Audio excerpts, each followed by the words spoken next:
안녕하세요. 저는 올해 62 김정숙이라고 합니다. 분당에 있는 아파트에서 아들과 며느리와 함께 살고 있습니다. 남편은 몇 해 전 세상을 떠났습니다. 남편이 떠난 뒤 홀로 지낼 때의 공허함은 말로 다 할 수 없을 만큼 컸습니다. 새벽마다 빈 거실에 앉아 텔레비전 불빛만 바라보다가 허무함에 눈물이 날 때도 많았습니다. 그래서 아들 부부와 함께 살게 되었을 때 저는 그저 감사했습니다. 혼자가 아니라는 사실만으로도 마음이 한결 가벼워졌으니까요. 아들은 대기업에 다니며 늦게까지 일하는 날이 많습니다. 늘 회사에서 업무에 치이고 야근을 밥 먹듯이 하는 바쁜 사람이었지요. 며느리 수연은 회계사입니다. 늘 가방 안에 서류와 노트북을 넣어 다니고 숫자와 마감에 시달리는 모습이었습니다. 저는 전업주부로만 살아왔기에 그 세계가 낯설었습니다. 그런 탓인지 처음부터 며느리와 대화가 길게 이어지진 않았습니다. 그럼에도 불구하고 처음 함께 살던 날들에는 나쁘지 않았습니다. 수연은 예의 바른 아이였습니다. 퇴근에 들어오면 제게 어머니 무릎 괜찮으세요? 하며 찜질팩을 데워주기도 했습니다. 제가 허리가 쑤신다고 하면 파스를 붙여주겠다고 약국에 다녀오기도 했습니다. 저는 그럴 때마다 속으로 딸보다 더한 며느리를 얻었구나 하고 감탄했습니다. 나이 들어 이런 복을 누리게 될 줄이야 하며 스스로 위로하고 또 위로했습니다. 하지만 사람 마음은 참 간사한 법이더군요. 좋은 점보다 작은 흠이 먼저 눈에 들어왔습니다. 어느 순간부터 수연의 태도가 서운하게 느껴졌습니다. 저녁상에 앉아 이런저런 이야기를 건네면 며느리는 늘 짧게 대답했습니다. 오늘 반찬 맛있지 않니 하고 물으면 네 괜찮아요 라고만 했습니다. 말끝에 정이 묻어나지 않았습니다. 아들은 그저 묵묵히 밥만 먹었으니 대화가 이어지지 않는 식탁은 늘 어색했습니다. 그럴 때마다 제 마음은 서서히 멀어지는 느낌이 들었습니다. 며느리가 딸 같을 수 없다는 말을 저는 매일같이 떠올렸습니다. 사람들은 흔히 며느리도 딸이라고 하지만 그건 착각일 뿐이었습니다. 살면서 느껴지는 작은 차이들이 저를 점점 지치게 만들었습니다. 그러나 저는 혼잣말처럼 스스로를 다독였습니다. 나이 들어 함께 사는 것만으로도 축복이지 않느냐, 혼자 사는 것보다야 훨씬 낫지 않느냐, 그 말로 마음을 달랬습니다. 가을 어느 저녁 밥상을 치우고 설거지를 하고 있었습니다. 그때 수연이 방으로 들어가더니 문을 잠갔습니다. 그날따라 방문 밑으로 새어나오는 불빛이 유난히 흔들렸습니다. 낮은 목소리로 통화하는 소리도 들렸습니다. 저는 귀를 기울이다가 가슴이 철렁 내려앉았습니다. 분명히 이렇게 말하는 것 같았습니다. 이제 곧 정리돼. 조금만 기다려. 대체 무슨 정리란 말인가? 제 뒷얘기를 하는 건 아닐까? 그 말이 머릿속에서 계속 맴돌았습니다. 저는 곧장 고개를 저으며 스스로를 달랬습니다. 괜한 의심일 거다. 요즘 젊은 사람들은 다 회사 일 때문에 이런저런 전화를 많이 하지 않느냐 그렇게 애써 넘기려 했습니다. 그러나 이상하게도 그 말은 귀에서 떠나질 않았습니다. 그날 밤 저는 도무지 잠이 오지 않았습니다. 거실 시계 초침 소리가 괜히 크게 들렸습니다. 머릿속에서는 수연이와 낯선 사람이 제 얘기를 하는 상상이 반복되었습니다. 며칠 후에는 더 큰 일이 벌어졌습니다. 오래된 서랍 속 파우치를 열어보았는데 남편이 살아있을 적에 제게 맞춰준 반지가 사라져 있었습니다. 아무리 찾아도 보이지 않았습니다. 서랍을 전부 비워내며 찾았습니다. 양말 속, 수건 사이, 서류 봉투 안까지 뒤졌습니다. 하지만 반지는 보이지 않았습니다. 그 순간 불쑥 떠오른 기억이 있었습니다. 며칠 전 수연이가 제 방을 정리해주겠다며 서랍을 열어보던 장면이었습니다. 제 손끝이 덜덜 떨렸습니다. 혹시 며느리가 가져간 건 아닐까? 믿고 싶지 않은 의심이었지만 머릿속에서는 자꾸만 그 결론으로 향했습니다. 제 눈앞에 며느리가 서랍에서 반지를 꺼내 손에 쥐는 상상이 생생하게 그려졌습니다. 아니라고 고개를 저어도 자꾸만 떠올랐습니다. 그날 저녁 수연이는 여느 때처럼 저녁상을 차렸습니다.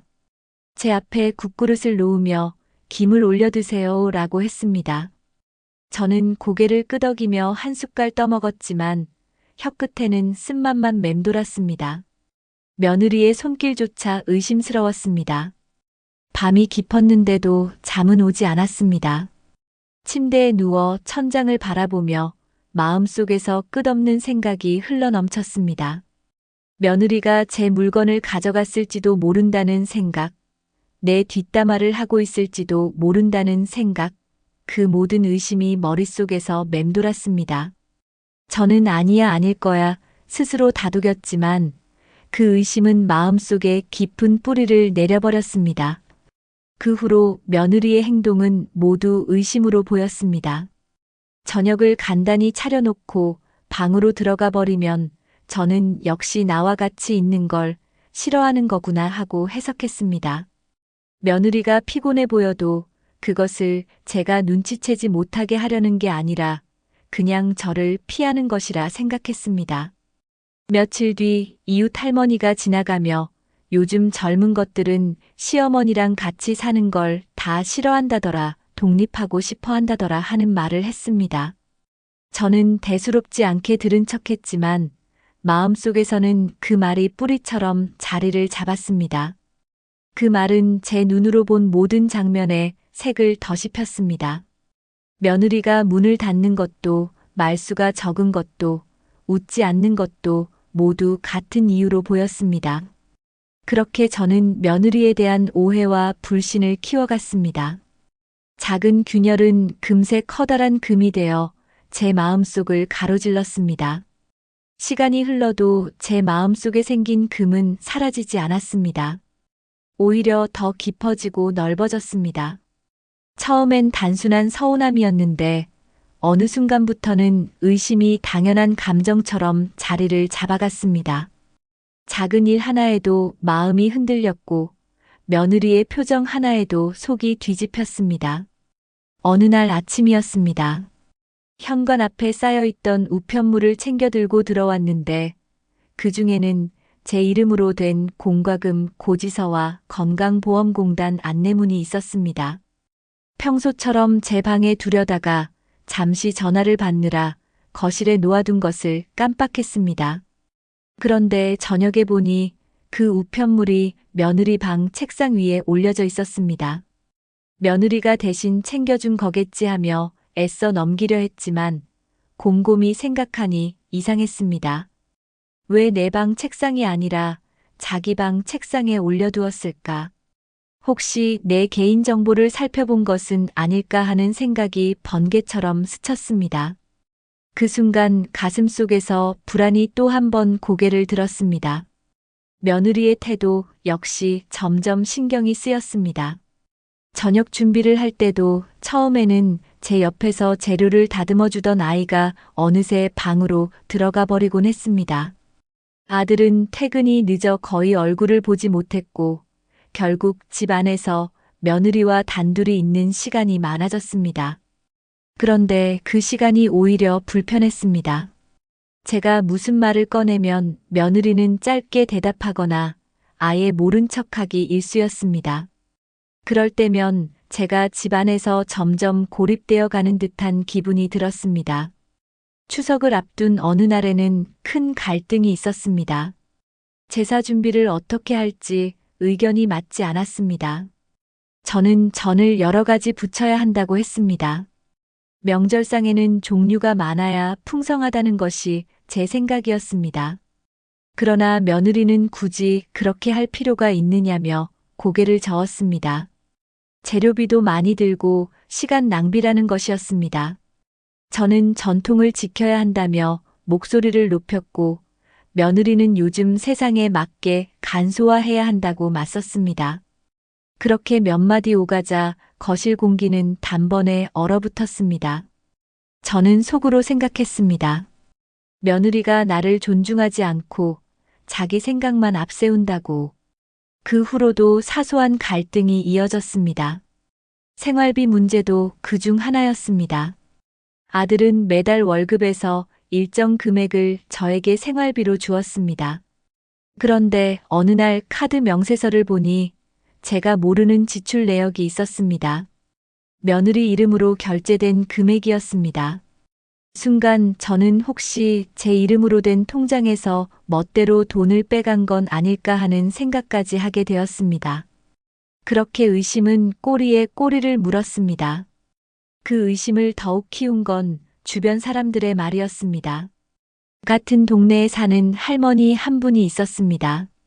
가끔 놀러와서 이런저런 이야기를 나누곤 했는데 그분이 어느 날 무심히 던진 말이 제 가슴에 깊이 박혔습니다. 요즘 젊은 것들은 시어머니랑 같이 사는 걸 다 싫어한다더라. 조금만 모아도 독립하려고 한다더라.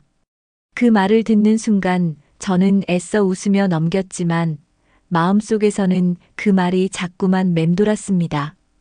그 뒤로 며느리의 행동은 모두 같은 이유로 보였습니다. 제가 말하는데 눈을 마주치지 않는 것도, 저녁을 대충 차려놓고 들어가 버리는 것도, 웃지 않는 것도 모두 시어머니와 같이 사는 게 싫어서 그러는 것이라고 생각했습니다. 어느새 저는 확신에 가까운 의심을 품게 되었습니다. 저는 며느리와 나누는 짧은 대화 속에서도 불편함을 느꼈습니다. 제가 무릎이 쑤신다고 말하면 며느리는 그냥 그렇구나 하고 고개를 끄덕였습니다. 예전 같으면 약이라도 챙겨주었을 텐데 이제는 반응조차 없었습니다. 저는 속으로 며느리가 점점 내 곁에서 마음을 떼어내고 있다고 생각했습니다. 그러다 보니 제 태도도 점점 굳어졌습니다. 저녁 식탁에 앉아도 예전처럼 먼저 말을 걸지 않았습니다. 혹시나 또 짧은 대답만 돌아올까봐 두려웠습니다. 그러니 대화는 더욱 줄어들었습니다. 서로가 서로를 피하는 모양새가 되어갔습니다. 저는 점점 확신했습니다. 며느리가 나를 무시하고 있다는 생각에 사로잡혔습니다. 아들은 늘 바쁘고 피곤하니 이런 상황을 알 리 없었습니다. 가끔 제가 넌지시 이야기를 꺼내보아도 아들은 괜한 의심하지 말라고 말했습니다. 그럴 때마다 제 가슴은 더 무겁게 내려앉았습니다. 며느리에 대한 오해는 풀릴 기미가 없었고 오히려 나날이 증폭되었습니다. 그 무렵부터 밤마다 불면이 심해졌습니다. 몸은 피곤했지만 눈꺼풀은 쉽게 내려앉지 않았습니다. 눈을 감으면 며느리 방 문틈 아래로 새어나오는 불빛이 먼저 떠올랐고 그 불빛이 가늘게 떨릴 때마다 제 심장도 같이 떨렸습니다.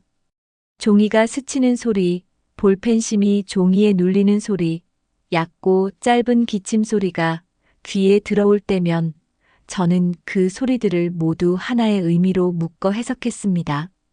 저를 배제한 채 진행되는 일, 알리지 않은 채 진행되는 일이라고요. 이불을 덮어도 몸이 식지 않았고 따뜻한 물을 마셔도 마음의 떨림이 멎지 않았습니다. 머릿속에는 오직 하나의 문장만 맴돌았습니다. 이제 곧 정리한다는 말이었습니다. 다음 날 아침 저는 평소보다 이른 시간에 일어났습니다. 커튼을 젖히자 겨울빛이 창틀에 얇게 내려앉아 있었습니다. 싱크대 밑에서 묵직한 냄비를 꺼내 물을 올리고 김이 오르기 시작하자 작은 머그컵에 나눠 담았습니다. 손바닥이 금세 따뜻해졌지만 손목 가까이로 올라갈수록 온기는 금세 식었습니다. 그때 현관문이 열리더니 택배 상자가 거실로 들어왔습니다. 며느리가 어느새 상자를 개봉하고 있었고 완충제를 접어 재활용 봉투에 담았습니다. 저는 상자 속에서 나온 작은 서류 봉투에 눈이 갔습니다. 봉투 겉면에는 보험 청구 안내가 인쇄되어 있었고 그 아래에 잘라낸 스크린샷처럼 보이는 종이가 몇 장 더 붙어 있었습니다. 며느리는 별다른 말 없이 냉장고 자석에 안내지를 붙였습니다. 저는 그 종이에 네모난 칸과 화살표를 한참 동안 바라보다가 시선을 피했습니다. 화살표가 가리키는 방향을 따라가면 제 마음도 덜 복잡해질 것 같았지만 정작 마음은 고개를 돌리고 다른 길을 찾아가려 했습니다. 점심 무렵 저는 관리사무소에 내려갔습니다. 엘리베이터 거울 속 제 얼굴이 자신 없어 보였습니다. 재산세 고지서와 납부 확인에 대해 묻자 직원이 친절하게 설명했습니다.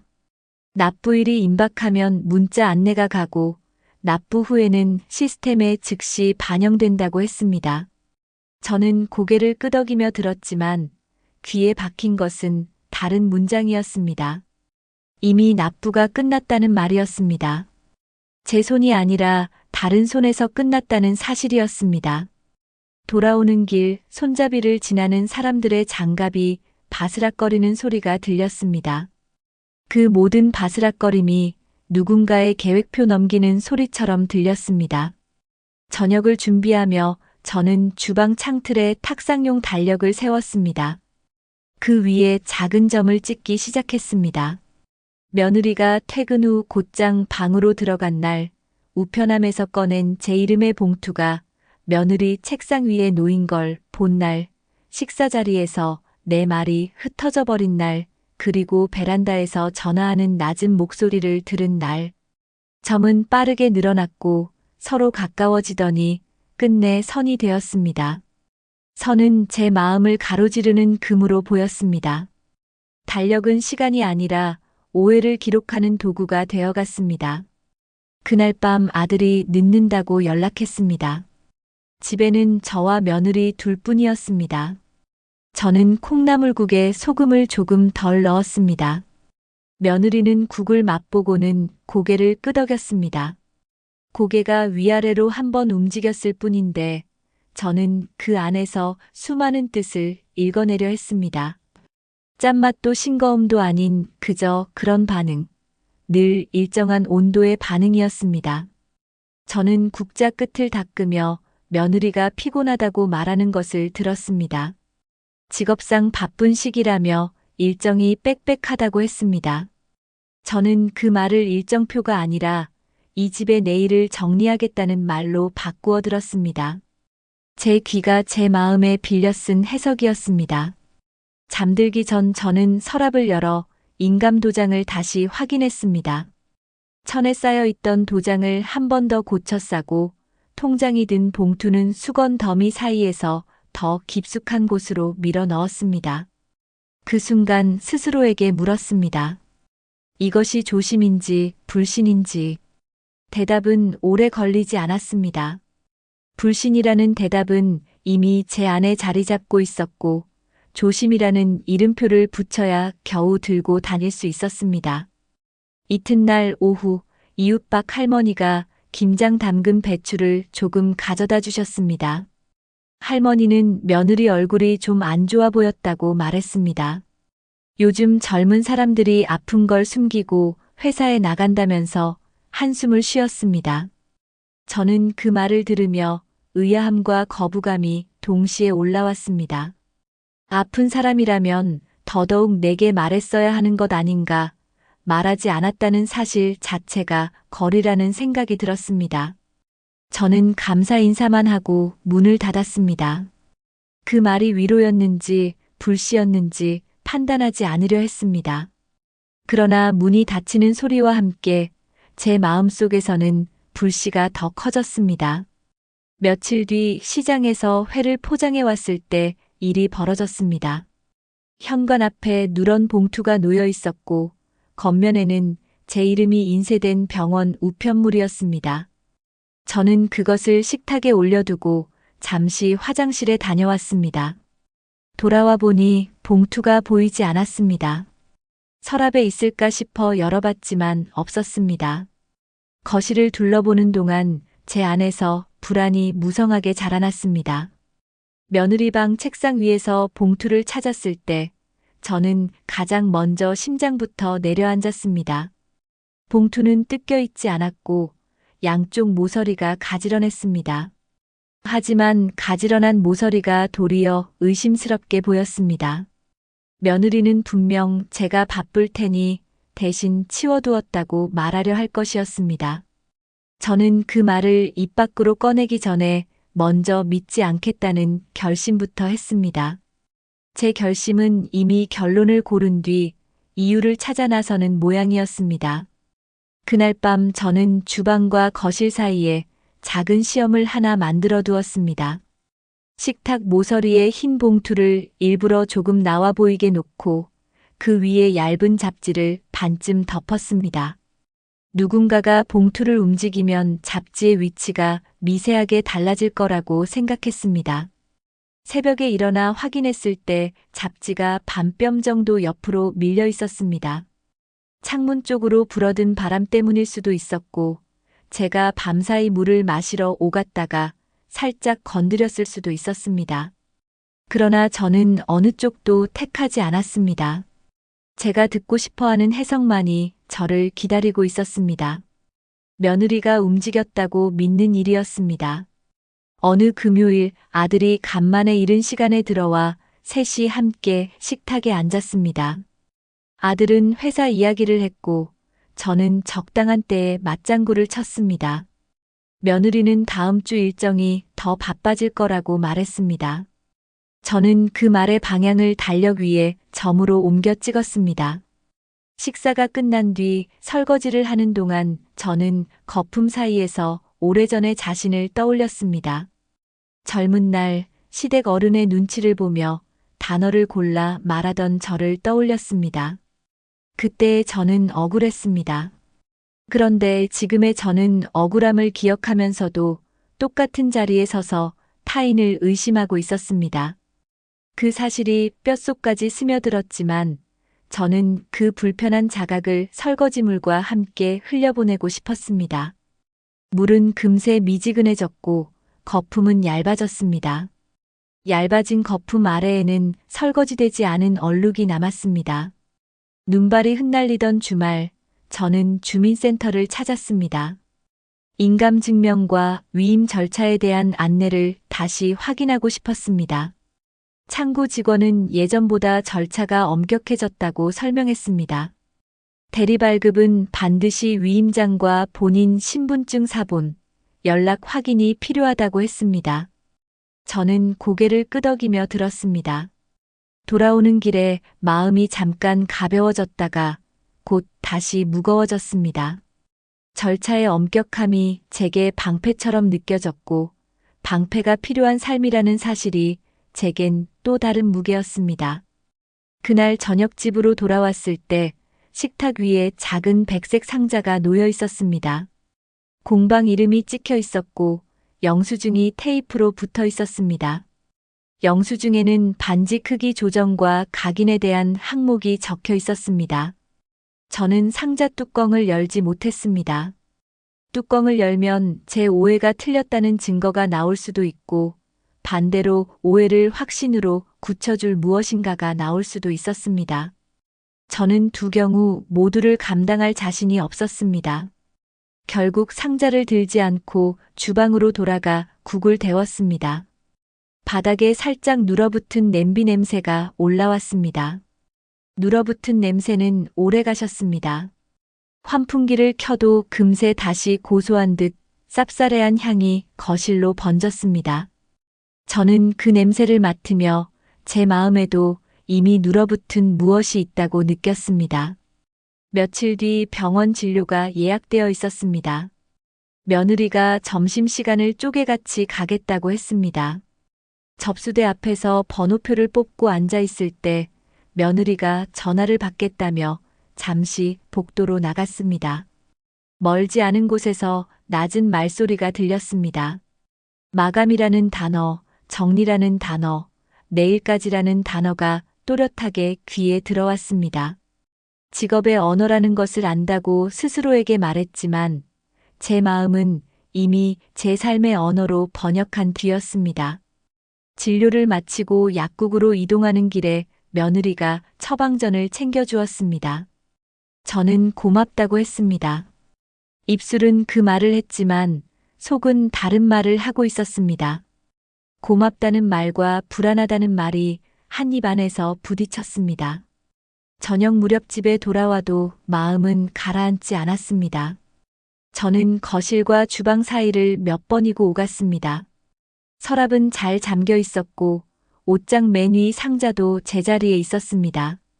그 확인이 안도감을 주어야 했는데 묘하게도 불안이 더 커졌습니다. 언젠가는 빈 상자를 마주하게 될지 모른다는 예감이 더 짙어졌습니다. 저는 결국 소파에 앉아 아주 작은 녹음기를 꺼내 들었습니다. 예전에 강좌를 들을 때 사용하던 낡은 기기였습니다. 작동법을 다시 익히느라 몇 번을 눌렀습니다. 손끝이 떨렸고 떨림이 멈출 때까지 시간이 걸렸습니다. 녹음기를 쥔 제 손이 낯설었습니다. 믿음 대신 증거를 쥐고 있는 사람의 손 같았습니다. 그날 밤 저는 부엌과 거실 사이의 벽장 뒤쪽에 녹음기를 숨겨두었습니다. 혼자 내린 결정이었고 누구에게도 털어놓지 않을 생각이었습니다. 나중에 스스로에게도 쉽게 인정하지 못할 결정이었습니다. 그 작은 기계가 켜져 있는 동안 저는 손을 어디에 두어야 할지 몰랐습니다. 손등이 차가웠습니다.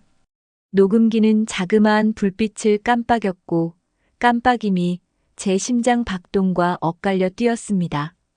심장이 느리면 불빛이 빠르게 느껴지고 심장이 빨라지면 불빛이 느리게 느껴졌습니다. 저는 앉아 있다가 서 있다가 다시 앉았습니다. 어느새 시간이 많이 흘러 있었습니다. 새벽녘에야 잠깐 잠이 들었다가 이른 시간에 눈을 떴습니다. 녹음기를 꺼내 재생을 눌렀습니다. 먼저 들린 것은 일반적인 생활 소리였습니다. 컵이 닿는 소리, 문 여닫는 소리, 창문 틈으로 스며드는 바람 소리였습니다. 시간이 조금 지나자 베란다 쪽에서 낮은 말소리가 들렸습니다. 여러 단어가 파도처럼 겹쳐 들어왔습니다. 마감, 정리, 서류, 내일, 병원, 약, 예약, 확인, 그런 말들이었습니다. 저는 순간 녹음기를 끄려다가 손을 멈추었습니다. 한편으로는 이 모든 단어들이 단지 일과 건강을 챙기는 평범한 말일 뿐이라는 생각이 났고, 다른 한편으로는 제 삶을 정리하는 신호라는 생각이 들었습니다. 저는 둘 중 하나를 택하지 못한 채 녹음기를 다시 멈췄습니다. 그 작은 기계는 아무 말도 하지 않았습니다. 말은 제 안에서만 커졌습니다. 그날 저녁, 저는 의도적으로 자리를 비웠습니다. 아파트 상가를 한 바퀴 돌다가 편의점에서 따뜻한 음료를 하나 사들고 천천히 집으로 올라왔습니다. 현관을 여니 거실이 생각보다 조용했습니다. 주방 조명이 켜져 있었고 싱크대에는 물이 아주 얇게 흐르고 있었습니다. 며느리 방 문은 반쯤 열려 있었습니다. 저는 노크를 하지 않았습니다. 대신 복도에 서서 방 안을 바라봤습니다. 책상 위에는 작은 상자가 여전히 놓여 있었고 옆에는 진료 기록과 약봉지가 가지런히 놓여 있었습니다. 재산세 납부 확인서와 관리비 고지서도 함께 클립으로 묶여 있었습니다. 클립 위에는 노란 포스트잇이 붙어 있었고 거기에는 제 병원 예약 날짜와 복용 중인 약 이름이 또박또박 적혀 있었습니다. 순간 저는 바닥에 발을 붙인 채 움직이지 못했습니다. 하는 수 없이 음료 컵을 두 손으로 감싼 채 서 있었습니다. 컵의 열기가 금세 사라졌습니다. 그때 며느리가 방 안에서 몸을 돌려 저를 보았습니다. 저는 갑작스럽게 들킨 사람처럼 어찌할 바를 몰랐습니다. 며느리는 제가 필요하면 언제든 말씀해 달라고 했습니다. 요즘 아픈 것 같아 신경이 쓰였다고 했고 보험 청구와 약 복용 시간을 정리해 두었다고 덧붙였습니다. 저는 대답을 하지 못했습니다. 입을 열면 숨겨두었던 말이 우수수 쏟아져 나올 것만 같았습니다. 제가 믿음 대신 증거를 숨겼다는 사실, 스스로의 불안을 말로 키워왔다는 사실이 목구멍까지 차오르고 있었습니다. 저는 그 말들을 삼켰습니다. 삼키는 동안 목이 아렸습니다. 밤이 깊자 며느리는 먼저 방으로 들어갔습니다. 저는 거실에 남아 천천히 숨을 골랐습니다. 달력 위의 점들이 제 눈앞에서 하나씩 떠올랐다가 사라졌습니다. 그 점들 사이로 빈칸이 보이기 시작했습니다. 점과 점 사이에 제가 적지 않은 날들, 말을 하지 않고 지나간 날들, 확인하지 않고 상상으로 채운 칸들이 보였습니다. 저는 달력을 내려다보다가 펜을 들었습니다. 오늘 날짜 옆에 작은 선을 그었습니다. 선 옆에 두 글자를 적었습니다. 보류라고 적었습니다. 의심도 확신도 아닌 단어였습니다.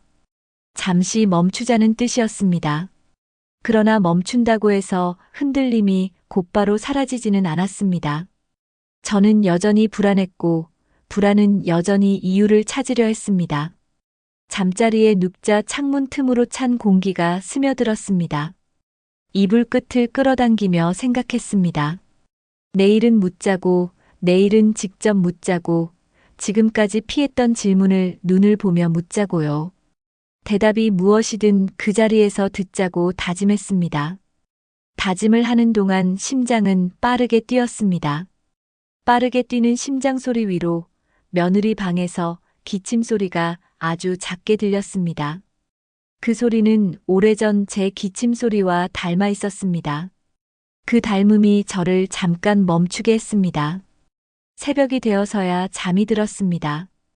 꿈에서 저는 길을 건너고 있었고 반대편에서 누군가가 손짓을 했습니다. 손짓이 분명히 보였지만 정작 목소리는 들리지 않았습니다. 길은 넓었고 자동차 소리는 멀리서만 났습니다. 저는 길 한가운데 서서 어느 쪽으로 가야 할지 알지 못했습니다.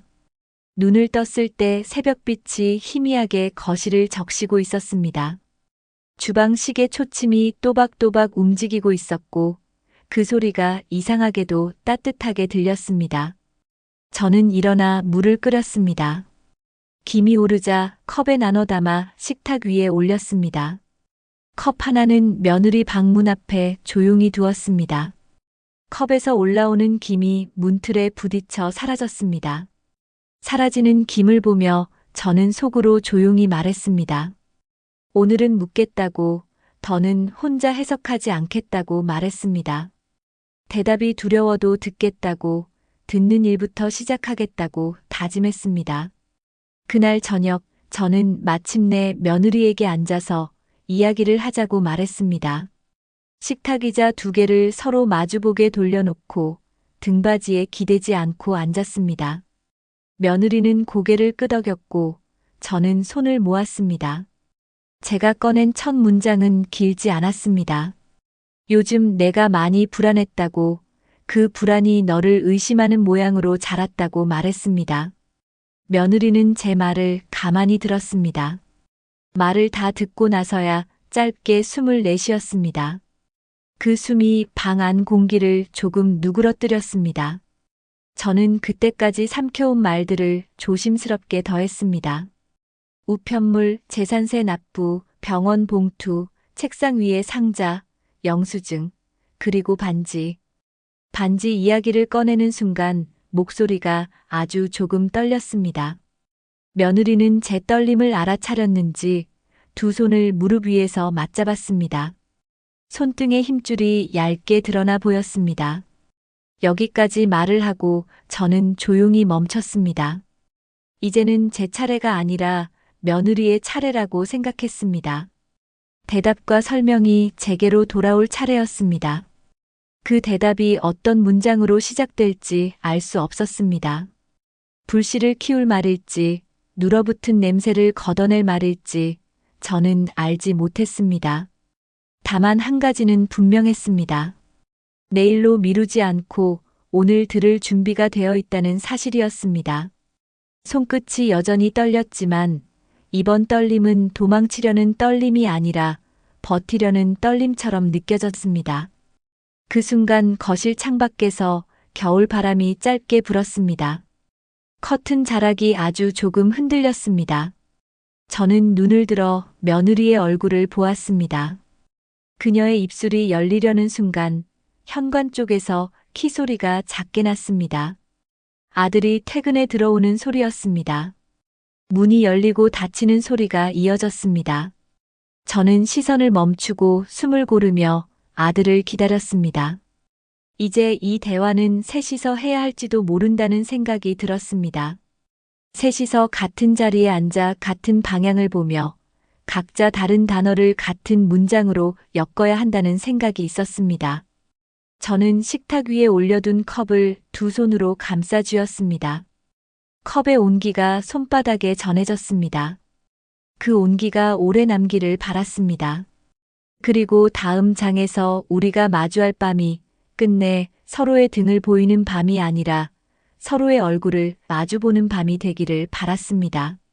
아들이 현관에서 신발을 벗는 동안 저는 식탁의자 등받이를 손으로 쥐었습니다. 손바닥이 미끄러워졌습니다. 아들은 우리 둘의 얼굴을 번갈아 보더니 무슨 일이 있었느냐고 조심스럽게 물었습니다. 저는 먼저 말문을 열었습니다. 요즘 내가 불안했고 그 불안이 며느리를 의심하는 모양으로 커졌다고 했습니다. 우편물과 재산세, 병원 봉투, 책상 위의 상자, 그리고 반지까지 제가 마음속에서 엮어온 이야기들을 차례대로 꺼냈습니다. 목소리는 최대한 고르게 유지하려 했지만 반지라는 단어를 말할 때는 억눌러둔 떨림이 스며 나왔습니다. 수연은 제 말을 중간에 끊지 않았습니다. 다 들은 뒤에야 가볍게 숨을 고르고는 하나씩 설명하겠다는 뜻을 보였습니다. 먼저 재산세 납부 확인서에 대해 말했습니다. 납부 마감일이 지나면 가산금이 붙는다며 제가 병원 진료와 약 복용으로 바쁠 때라 대신 카드로 처리했고 월말에 가계부에서 정리해 두었다고 했습니다. 냉장고에 붙여둔 표가 바로 그 정리표라고 했습니다. 저는 고개를 들었다가 내려놓았습니다. 표와 화살표를 보면서도 고개를 돌렸던 제 지난날이 떠올랐습니다. 다음은 병원 봉투 이야기였습니다. 수연은 건강보험공단 안내와 진료 예약표, 약 복용 시간표를 한데 묶어 놓았다고 했습니다. 제가 약을 2번 드신 날이 있어 깜짝 놀랐고 그래서 복용 시간을 크게 적어 놓았다고 했습니다. 그러면서 종종 새벽에 제가 기침을 하시기에 보일러 온도를 올린 날이 있었다고 덧붙였습니다. 저는 그 말을 듣는 순간 얼굴이 화끈거렸습니다. 온도를 올린 일을 제 권한을 침범하는 행동이라 여겼던 제 해석이 부끄러워졌습니다. 아들은 제 쪽을 보며 말했습니다. 요즘 업무가 바빠 수연이의 말수가 줄었을 뿐 마음이 달라진 게 아니라고 했습니다. 제가 불면으로 예민해진 것을 모르고 지나쳐 미안하다고도 했습니다. 저는 대답을 하지 못한 채 손등만 바라보았습니다. 손등에는 잔주름이 얽혀 있었고 그 사이로 부끄러움이 스며드는 느낌이었습니다. 그러나 제 마음 한쪽에는 여전히 꺼지지 않은 불씨가 남아 있었습니다. 저는 결국 말했습니다. 그래도 반지는 설명이 되지 않는다고요. 오래전 남편이 맞춰준 반지를 잃어버린 사실이 지금도 심장 아래에서 박동처럼 남아있다고 했습니다. 수연은 그제야 방으로 들어가 작은 상자를 들고 나왔습니다. 상자 뚜껑은 테이프로 살짝 고정되어 있었습니다. 테이프를 떼는 소리가 거실에 작게 울렸습니다. 수연은 상자 속에서 조심스레 반지 하나를 꺼냈습니다. 반지는 제 눈에 익은 은빛이었고 안쪽에 얇은 글씨가 새겨져 있었습니다. 남편의 이름과 제 이름, 그리고 결혼 날짜였습니다. 수연은 이 반지가 제 서랍 깊숙한 파우치에서 오래 굴러다니는 동안 휘어지고 헐거워져 손에 맞지 않는 것을 보았다고 했습니다. 그래서 제 생신에 맞춰 리사이징을 부탁했고 안쪽 각인을 새로 정리했다고 말했습니다. 공방 영수증은 그 때문이었다고 했습니다. 저는 반지를 받아들고 한동안 말이 나오지 않았습니다. 눈물이 맺힐 듯 말 듯 했습니다. 그러나 곧바로 안도의 눈물을 흘리지 못했습니다. 오랫동안 단단히 뭉쳐있던 의심의 덩어리가 쉽게 풀리지는 않았습니다. 제 입에서는 다른 말이 먼저 나왔습니다. 어째서 미리 말을 하지 않았느냐고요. 수연은 조심스럽게 대답했습니다. 깜짝 선물로 드리고 싶었고 무엇보다도 반지 이야기를 꺼내면 어머니가 남편을 떠올리시며 더 아파하실까봐 망설였다고 했습니다. 저는 그 말을 들으며 마음이 또다시 흔들렸습니다. 제 고집이 누군가의 배려를 엉뚱한 방향으로 밀어냈다는 자각이 밀려왔습니다. 아들은 저와 수연을 번갈아 보며 제안했습니다. 오늘은 책상 위의 종이들을 전부 식탁으로 가져와 함께 확인하자고 했습니다. 저는 고개를 끄덕였습니다. 수연이 방에서 서류철과 노란 포스트잇이 붙은 용지들을 들고 나왔습니다. 우리는 하나씩 펼쳐보았습니다. 제 병원 진료 일정과 약 복용표, 보험 청구서, 초안, 관리비 재산세 납부 내역, 가계부 항목들이 차례로 식탁 위에 놓였습니다. 아들은 납부일자와 금액을 읽어주었고 수연은 왜 이 순서로 정리했는지 설명했습니다. 설명은 간결했고 어조는 침착했습니다. 저는 그 설명을 들으며 서류에 손가락을 올려 숫자들을 더듬었습니다. 숫자들은 제게 낯선 외국어처럼 느껴졌습니다. 그러나 그 외국어 사이사이로 어떤 마음의 방향이 읽혔습니다. 나를 위한 배려라는 방향이었습니다. 그때 제 안에서 묵직한 또 하나의 돌이 굴렀습니다. 녹음기였습니다. 저는 숨을 고르고 잠깐 고민했습니다. 말하지 않고 묻어두면 저만 아는 죄책감이 될 것이고 말하면 모두가 아는 상처가 될 것이었습니다. 어느 쪽이든 가벼운 길은 아니었습니다. 잠시의 침묵 끝에 저는 사실대로 말했습니다. 어젯밤 벽장 뒤에 작은 녹음기를 두었다고, 제 귀로 확인하고 싶었다고, 신뢰 대신 증거를 택한 손이 낯설었다고 고백했습니다.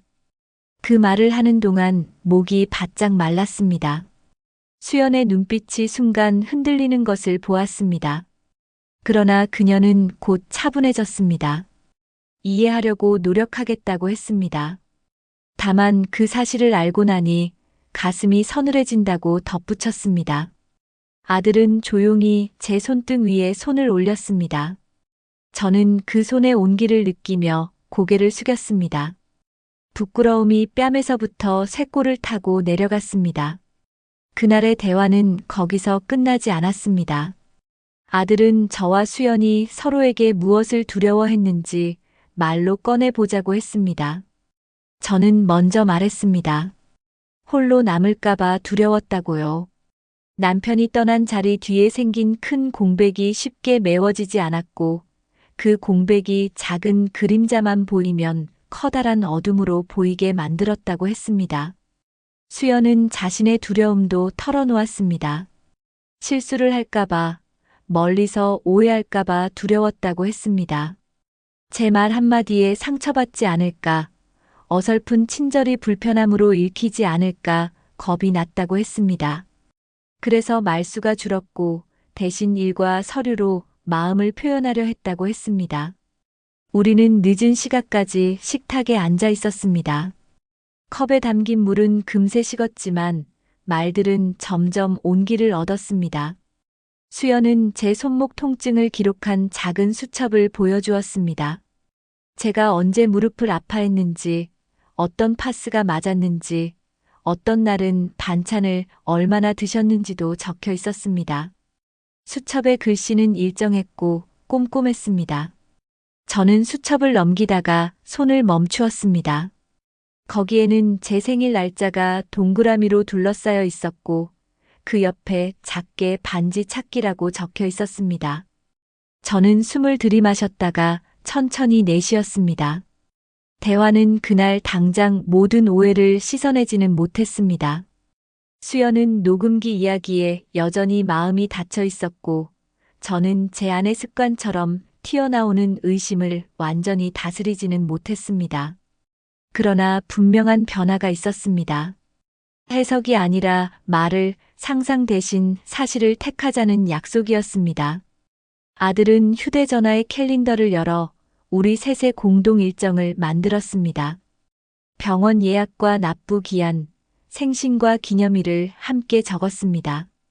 일정 알림이 뜨면 누구든 먼저 확인하자는 합의도 했습니다. 밤이 깊어 아들이 먼저 자리에서 일어났습니다. 수연도 방으로 들어가며 필요한 게 있으면 언제든 말해달라고 조심스레 말했습니다. 문이 닫힌 뒤 저는 한동안 식탁에 홀로 앉아 있었습니다. 상자 속 반지를 다시 꺼내 왼손 약지에 끼워 보았습니다. 놀랍게도 크기가 딱 맞았습니다. 손가락에 오래 쉬던 자리가 다시 맞춰지는 느낌이었습니다. 반지 안쪽의 얇은 각인을 손톱으로 살짝 만져보았습니다. 각인은 깊지 않았지만 손끝에는 분명하게 닿았습니다.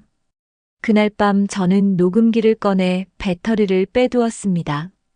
장롱 맨 위 상자에 넣어두었던 인감 도장과 통장 봉투도 제자리에서 꺼내 거실 서랍 맨 앞칸으로 옮겼습니다. 숨겨놓는 대신 보이는 곳에 두어 서로가 쉽게 확인하도록 하자는 뜻이었습니다. 서랍을 닫는 소리가 전날보다 부드럽게 들렸습니다. 불을 끄고 방으로 들어가 누웠을 때 창문 너머로 바람 소리가 살짝 들렸습니다. 저는 눈을 감았습니다. 꿈결처럼 남편의 목소리가 떠오를 것 같았습니다. 그러나 그날 밤 제 귀에 들린 것은 다른 소리였습니다. 부엌에서 아주 작은 물방울이 떨어지는 소리, 복도 끝에서 난방이 켜졌다 꺼지는 소리, 그리고 멀리서 들려오는 엘리베이터의 낮은 웅성거림. 모두 일상의 소리였습니다. 저는 그 소리들을 들으며 생각했습니다. 내일 아침에는 내가 먼저 말을 걸어야겠다고요. 달력에 점을 찍는 대신 오늘 들은 말과 약속을 적어 넣어야겠다고요. 새벽녘이 다가올 즈음 잠이 들었습니다. 눈을 뜨자 창밖은 아직 푸르스름했습니다. 저는 부엌으로 나가 물을 끓였습니다. 김이 오르는 주전자 위로 부엌 불빛이 얇게 번졌습니다. 컵을 2개 꺼내 테이블에 올려두었습니다. 한 컵은 제 앞으로, 한 컵은 수연 자리 앞으로 옮겨두었습니다. 어젯밤과 달리 오늘 아침 김은 조금 더 오래 머물렀습니다. 그리고 저는 마음속으로 조용히 되뇌었습니다. 오늘은 숨기지 않고 묻겠다고, 들은 것은 적겠다고, 의심이 올라오면 잠시 멈춘 뒤 말하겠다고요. 방문이 열리고 수연이 조심스레 주방으로 나왔습니다. 저는 컵을 밀어주며 어제 고맙다고 먼저 말했습니다. 수연은 고개를 끄덕였습니다. 그 끄덕임은 전날의 것과 달랐습니다. 어제의 설명과 약속이 그 안에 들어있는 듯 했습니다. 저는 씻은 사과처럼 단단하고 밝은 마음으로 하루를 시작했습니다. 아직 우리 사이에는 말해야 할 것들이 남아 있었고 아물어야 할 자리들도 군데군데 남아 있었습니다. 그러나 적어도 오늘의 우리는 서로의 얼굴을 바라볼 수 있었습니다. 그 사실 하나만으로도 제 가슴은 오래 따뜻했습니다. 아침 공기가 아직 차가웠습니다. 저는 컵을 건넨 뒤 싱크대에 등을 기대고 서 있었습니다. 수연이 컵을 잡은 손끝이 조금 붉어 보였습니다. 저는 전날의 긴 대화를 떠올렸습니다. 말들은 하나둘 자리에 놓였지만 마음속 어지럼은 완전히 가라앉지 않았습니다. 저는 스스로에게 오늘 하루는 조급해하지 말자고 다짐했습니다. 그래서일까요? 그날 오전에는 의도적으로 집안일의 속도를 낮췄습니다. 빨래를 넣을 때 집게를 하나씩 집어들고 옷의 어깨선이 삐뚤어지지 않도록 정리했습니다. 작은 정리가 커다란 정리의 연습 같았습니다. 점심 무렵 택배 기사 전화가 왔습니다. 현관 앞에 놓인 작은 튜브형 화분 3개와 얇은 상자 하나가 보였습니다. 수연이 인터넷 서점에서 주문한 회계 서적과 제 방 창가에 두자던 허브였습니다. 상자 안에는 노란 포스트잇이 한 장 붙어 있었고 거기에는 허브가 햇빛을 좋아하니 오후 2시쯤 커튼을 열어두어 달라는 메모가 적혀 있었습니다. 저는 그 글씨를 보면서 자꾸만 어젯밤의 제 말을 떠올렸습니다. 의심 대신 말을 택하겠다는 약속이었습니다. 약속은 머릿속 주문처럼 반복해야 힘이 생긴다는 것을 저는 나이를 먹고 나서야 알았습니다. 오후에는 수연과 저는 함께 시장을 보러 갔습니다. 마트를 피해 일부러 재래시장을 골랐습니다. 저는 좌판 앞에서 몇 번이나 가격을 물었고 수연은 계산을 깔끔하게 했습니다. 생선가게 사장은 저를 보고 오랜만이라며 반갑다고 인사를 건넸습니다. 수연은 멸치와 다시마를 추가로 사두자고 했습니다. 국물을 내어두면 바쁠 때 덜 힘들다는 말이 덧붙었습니다. 그 말에 저는 고개를 끄덕였습니다. 작은 배려의 문장이 제 마음에 천천히 스며드는 느낌이었습니다. 집으로 돌아오니 아들이 반차를 내고 일찍 들어와 있었습니다. 그는 식탁에서 서류를 펼쳐놓고 있었습니다. 아들은 올해 전세갱신 관련해서 은행과 상의해야 할 부분이 있다며 설명했습니다. 저는 잠시 숨을 멈추었습니다. 집 이야기가 나오는 순간 어제의 그림자가 한 번 더 스쳤기 때문입니다. 그러나 아들의 말은 예상과 달랐습니다. 우리 가족에게 방이 하나 더 필요한지 혹은 같은 단지 내에서 구조가 넓은 라인으로 옮기는 것이 좋은지 알아보자는 제안이었습니다. 제 방과 수연의 작업 공간을 분리해야 서로 편할 것 같다는 말도 덧붙였습니다. 저는 말없이 아들을 보았습니다. 이 말이 몇 달 전이었다면 저는 곧바로 의심의 칼끝을 세웠을지도 모릅니다. 하지만 저는 숨을 내쉬고 알아보자고 했습니다. 의심 대신 말과 확인을 택하겠다는 약속을 떠올렸습니다. 그날 저녁 우리는 부동산을 잠깐 들렀습니다. 같은 단지 옆동의 구조가 비슷하면서 작은 방이 하나 더 붙은 집이 나와 있다고 했습니다. 중개사는 방 구조를 도면으로 보여주며 창문의 방향과 동선, 관리비 평균까지 설명했습니다. 저는 도면 위에 내 손가락을 올려 제 방이 들어설 자리를 그려보았습니다. 햇볕이 오래 머무는 자리에 작은 책상과 화분을 두고 서랍장 위에는 남편 사진을 놓을 생각을 했습니다. 갑자기 마음이 복잡해졌습니다. 두려움과 설렘이 동시에 올라왔습니다. 집이라는 말이 이렇게도 여러 가지 표정을 가질 수 있다는 것을 그때 처음 알았습니다.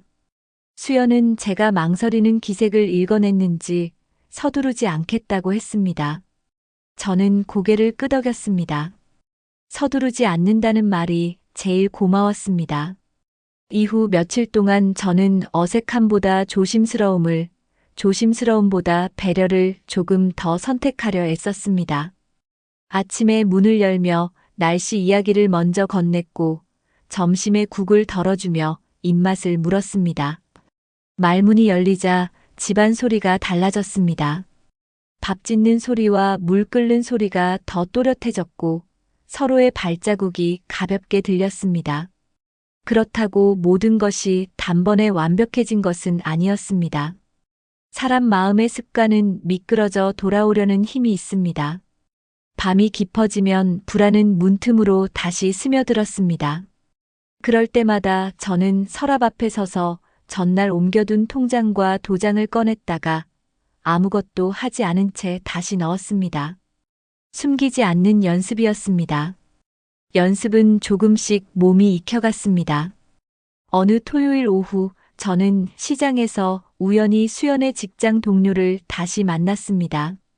그는 반갑게 인사를 하면서 수연이 요즘 집 문제로 고민이 많다고 또 말을 꺼냈습니다. 저는 이번에는 그 말에 서둘러 의미를 붙이지 않았습니다. 대신 고개를 끄덕이며 상황을 물었습니다. 동료는 회사에서 숙련 인력을 대상으로 주거 지원 프로그램을 제공하는데 수연이 신청 여부를 고민하고 있다고 설명했습니다. 프로그램 내용은 일정 기간 월세 일부를 회사가 보조해주는 대신 출퇴근 시간대 동선과 야간 호출에 적극 응해야 하는 조건이었습니다. 저는 그 말을 들으며 그동안 제 귀에만 있던 정리와 집이라는 단어가 비로소 다른 결로 들리기 시작했습니다. 우리는 서로 다른 문장 속에서 같은 단어를 듣고 있었습니다. 집은 제게 불안의 상징이었고 수연에게는 책임의 상징이었던 셈입니다. 저녁에 저는 그 이야기를 수연에게 조심스럽게 꺼냈습니다. 수연은 맞다고 했습니다.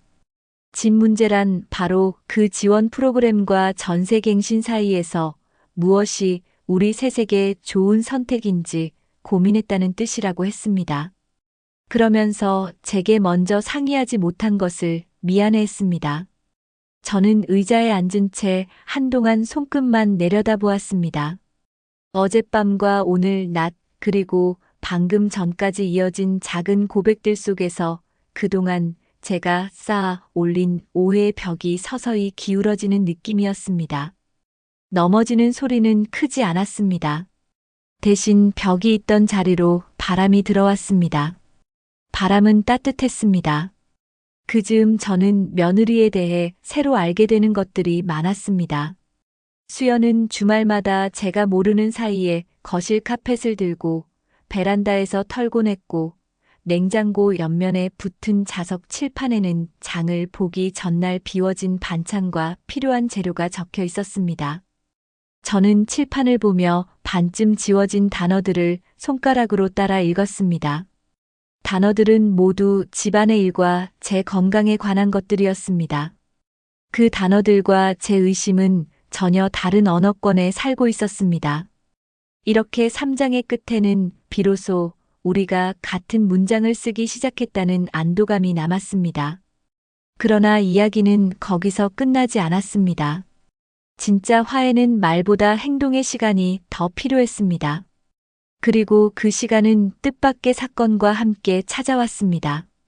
연말 회계 마감 기간이 시작되던 어느 날 밤 수연은 평소보다 늦게 들어왔습니다. 얼굴이 유난히 창백했습니다. 저는 물을 내밀며 괜찮으냐고 물었습니다. 수연은 괜찮다고 했지만 목소리가 힘이 없었습니다. 저는 밤새도록 잠이 오지 않았습니다. 새벽녘 화장실 가는 발소리에 귀가 곤두섰습니다. 조금 뒤 주방에서 컵이 부딪히는 소리가 났습니다. 저는 급히 나가보았습니다. 수연이 식탁에 엎드려 있었습니다. 저는 등을 두드리며 숨이 가쁘냐고 물었습니다. 수연은 잠깐 어지럽다고 했습니다. 저는 아들을 깨웠고 우리는 택시를 타고 응급실로 갔습니다. 병원 대기 의자의 플라스틱 표면이 차가웠습니다. 수연은 수액을 맞고 있었습니다. 간호사는 일시적인 저혈당과 과로가 겹친 것으로 보인다며 경과를 보자고 했습니다. 저는 자리에서 몇 번이나 일어나 앉았다를 반복했습니다. 액체가 천천히 떨어지는 속도가 제 불안을 대신 측정해주는 것 같았습니다. 담당 의사가 상태를 설명하면서 과로나 빈혈이 반복되면 만성 피로와 면역 저하가 온다고 했습니다. 저는 깊게 고개를 끄덕였습니다. 내 몸 상태만 살피느라 며느리의 피로를 놓친 것이 떠올랐습니다. 저는 가만히 수연의 손등을 보았습니다. 손등은 마르고 혈관이 가늘게 솟아 있었습니다. 그 손이 지난 몇 달 동안 집안의 작은 틈을 메워왔다는 사실이 선명하게 떠올랐습니다. 새벽이 지나고 하늘이 연해질 즈음 퇴원 수속을 밟았습니다. 아들은 회사에 사정을 설명하고 늦게 출근하겠다고 연락했습니다. 집에 돌아와 수연을 재웠습니다. 저는 부엌에서 죽을 끓였습니다. 쌀을 충분히 불려 약한 불에 오래 저었습니다. 소금은 조금만 넣고 마지막에는 계란을 풀어 넣었습니다. 숟가락으로 죽을 떠보니 술술 흘러내렸습니다. 저는 그릇을 식탁에 올려두고 방으로 들어가 수연의 이마에 손을 얹었습니다. 미열이 남아 있었습니다. 저는 담요를 한 번 더 덮어주었습니다. 그리고 거실로 돌아와 달력 앞에 섰습니다. 그동안 점을 찍던 달력 위에 그날의 사건을 문장으로 적었습니다. 오늘 새벽 응급실, 괄호, 죽끓임 쉬어가기. 단어들 사이에 쉼표를 넣었습니다. 쉼표는 잠시 멈춘다는 뜻이라는 것을 새삼 떠올렸습니다. 그날 오후 수연이 일어나 죽 한 숟가락을 먹었습니다. 저는 식탁에 앉아 그녀가 숟가락을 옮기는 모습을 조심조심 지켜보았습니다. 수연은 고맙다고 했습니다. 저는 괜찮다고 했습니다. 말은 짧았지만 말 뒤에 붙은 마음은 길었습니다. 아들이 퇴근해 와서 수연 옆에 앉았습니다. 우리는 텔레비전을 켜지 않았습니다. 집안은 조용했고 조용함이 오히려 견고하게 느껴졌습니다. 다음 날 저는 조심스러운 제안을 하나 했습니다. 명절 제사는 간소화하되 조상의 기일에 맞춰 정성껏 음식을 만들자는 것이었습니다. 수연의 부담을 줄이고 대신 제가 할 수 있는 일을 더 맡겠다는 뜻이었습니다. 수연은 고개를 끄덕였습니다. 그녀는 제안만으로도 충분히 가벼워진다고 했습니다. 저는 끄덕임 하나가 집안의 공기를 바꾸기도 한다는 사실을 그때 배웠습니다. 며칠 뒤 일요일, 우리는 부동산을 한 번 더 찾았습니다. 옆동의 매물은 이미 계약이 진행 중이라고 했습니다. 중개사는 같은 동다른 라인의 집을 보여주었습니다. 구조는 유사했지만 채광이 조금 달랐습니다. 저는 이번에도 서두르지 않겠다고 했습니다. 집은 언제나 다음이 있으니 서둘러 억지로 맞출 일이 아니라고 했습니다. 아들은 동의했습니다. 수연은 이사가 급하지 않다며 제 방 책상 위치만 바꾸어 보자고 제안했습니다. 그날 오후 우리는 세 사람이 함께 책장과 서랍장을 옮겼습니다. 무게가 꽤 나갔지만 셋이 힘을 모으니 생각보다 수월했습니다. 남편의 사진은 창가에서 벽 쪽으로 자리를 옮겼습니다. 그 앞에 허브 화분을 놓았습니다. 햇빛이 좋았습니다. 저는 사진을 보며 속으로 인사를 건넸습니다. 우리가 잘하고 있다고, 아직 서툴지만 나아가고 있다고 작은 목소리로 말했습니다. 연말이 지나 설이 다가왔습니다. 저는 제사상 품목을 줄이고 대신 가족이 좋아하는 음식을 중심으로 준비했습니다. 사골국 대신 가벼운 떡국을 끓이고 저는 몇 가지로만 부쳤습니다. 대신 나물과 조림에 시간을 들였습니다. 수연은 부침을 뒤집는 제 손목에 무리가 가지 않도록 펜을 나눠들었습니다. 아들은 반죽을 하고 저는 간을 보았습니다. 우리는 서로가 편한 일을 나누었습니다. 예전 같으면 저는 전통을 지키겠다는 명분으로 제 방식만 고집했을지도 모릅니다. 그러나 저는 그날 제 방식이 아니라 우리의 방식을 택했습니다. 식탁에 올린 떡국은 생각보다 담백했고 저는 과하지 않았습니다. 한 그릇을 비운 뒤 저는 조용히 배가 부르다고 말했습니다. 그 말 속에는 편안함이 들어 있었습니다. 설 다음 날 저는 수연에게 작은 봉투를 내밀었습니다. 봉투 안에는 공방의 카드가 들어 있었습니다. 저는 반지를 함께 가서 다시 한번 손가락에 꼭 맞춰보자고 했습니다. 수연은 고개를 끄덕였습니다. 공방에 도착하니 사장은 우리를 알아보고 반갑게 인사를 했습니다. 사장은 반지의 각인이 예쁘게 살아있다고 말했습니다. 저는 사장과 눈을 맞추며 이 반지가 오래된 약속을 조금 다른 모양으로 계속 이어가게 해준다고 말했습니다. 사장은 웃으며 세 사람이 함께 오면 복이 온다고 했습니다. 저는 그 말을 믿고 싶어졌습니다. 집으로 오는 길에 우리는 시장을 지나쳤습니다. 저는 계절 과일을 샀습니다. 장수 비닐봉지가 손에 묵직했습니다. 횡단보도 앞에 서니 신호등이 빨갛게 빛났습니다. 저는 빨간 불 앞에서 잠시 멈춰 서 있는 것이 예전보다 덜 초조해졌다는 걸 깨달았습니다. 서 있는 동안에야 비로소 옆 사람의 표정을 보게 되는 법이라는 것도 알았습니다. 수연의 옆모습은 생각보다 어린 티가 묻어났고 아들의 옆모습은 제가 생각했던 것보다 더 어른스러웠습니다.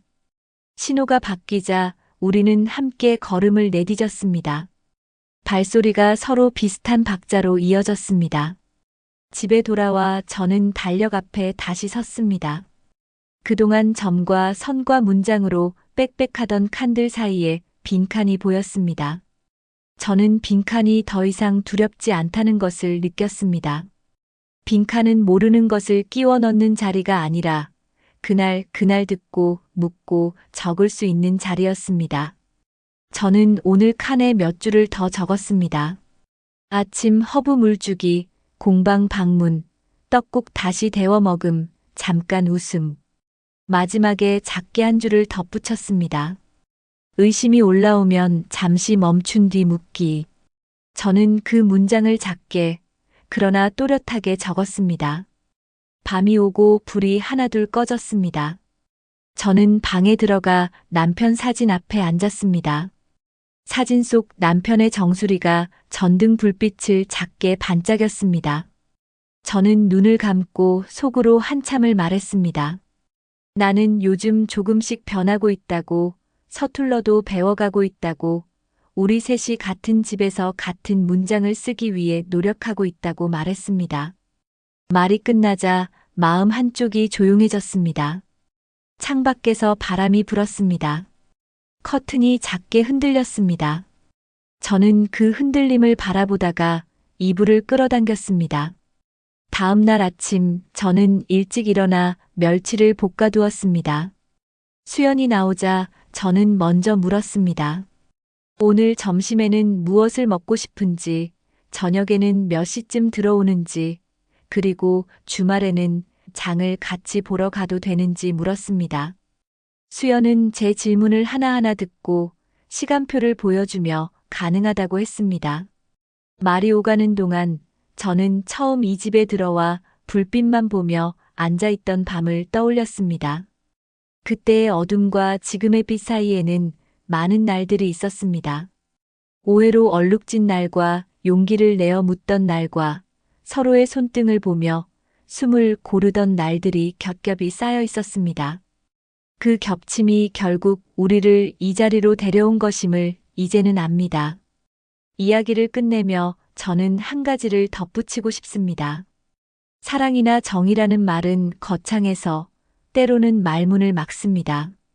저는 오히려 그 말들을 작은 습관으로 바꾸어 보기로 했습니다. 커튼을 같은 시간에 열고 달력에 같은 방식으로 적고 무거운 것을 함께 들고 모르는 것을 바로 묻는 일들로 바꾸어 보기로 했습니다. 그 작은 습관들이 켜켜이 쌓이면 언젠가 큰 말이 없어도 서로를 알 수 있을 것이라 믿습니다. 저는 오늘도 달력 앞에 서서 작은 글씨로 적습니다. 듣고 묻기, 서두르지 않기, 숨기지 않기, 함께하기. 그리고 그 문장을 다 적고 나서야 비로소 안심하고 불을 끕니다. 창밖으로 바람이 한 번 불고 지나갑니다. 저는 그 소리를 들으며 천천히 눈을 감습니다. 내일 아침에도 우리는 같은 집에서 같은 빛을 나눌 것입니다. 그 사실이 저를 오래 따뜻하게 해줍니다. 저의 긴 사연 들어주셔서 감사합니다.